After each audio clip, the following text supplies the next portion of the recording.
আসসালামু আলাইকুম, কেমন আছেন সবাই? তো আমি আজকে একটু অন্যরকমভাবে মুরগির মাংস রান্না করব।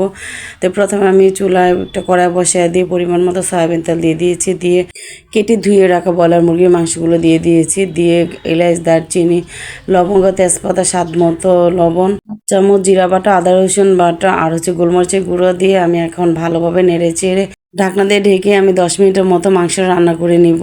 মানে এই মাংসটা এভাবে রান্না করলে খেতে কিন্তু অনেক মজা হয়, আর এই তরকারি থেকে এত সুন্দর একটা ফ্লেভার আসে। তো কিছুক্ষণ নেড়ে চেড়ে আমি কেটে ধুয়ে রাখা আলুগুলো দিয়ে দিব। তো আমি এটা নতুন আলু দিয়ে মাংসটা রান্না করছি। তো আমি একসাথে ব্লেন্ড করে রেখেছিলাম শুকনো মরিচ আর পেঁয়াজ, তো এই মশলাটুকু দিয়ে দিয়েছি।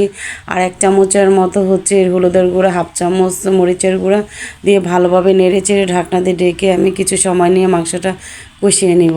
তো এইভাবে কারা কারা মাংস রান্না করে খেয়েছেন কমেন্ট করে জানায়েন। যারা যারা এখনও খাননি একবার হলে ট্রাই করে দেখেন। এইভাবে মাংস রান্না করে খেতে কিন্তু অনেক মজা হয়। তো মাংসটা ভালোভাবে কষানো হয়ে গেলে আমি পরিমাণ মতো ঝোল দিয়ে দিব। তো মাংস যে যত বেশি কষানো হয়, আমার মা বলতো, ততই নাকি খেতে অনেক মজা হয়। আসলে অনেক মজা হয়েছে। আজকের এই মাংস তরকারিটা সবাই অনেক পছন্দ করে খেয়েছে। তা আমার মাংস তরকারিটা রান্না হয়ে গিয়েছে। উপর দিয়ে কিছু ভাজা জিরা গুঁড়া দিয়ে নামিয়ে নিব। আর ধনেপাতা তো আমি দিবই, কারণ এই শীতের সিজন আমার কাছে যে কোনো তরকারিতে ধনেপাতা দিলে খুবই ভালো লাগে খেতে। আমার ধনেপাতাটার ফ্লেভারটা অনেক ভালো লাগে, আর খেতে কিন্তু অনেক মজা হয়। আর তরকারি কালারটা দেখেন, মাসাল্লাহ অনেক সুন্দর হয়েছে, আর খেতে এত মজা হয়েছে।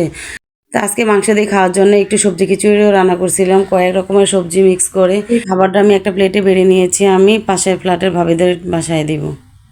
তো আমার রেসিপিটা আপনাদের কাছে কেমন লেগেছে, ভালো লাগলে কমেন্ট করে জানাবেন। আল্লাহ হাফেজ।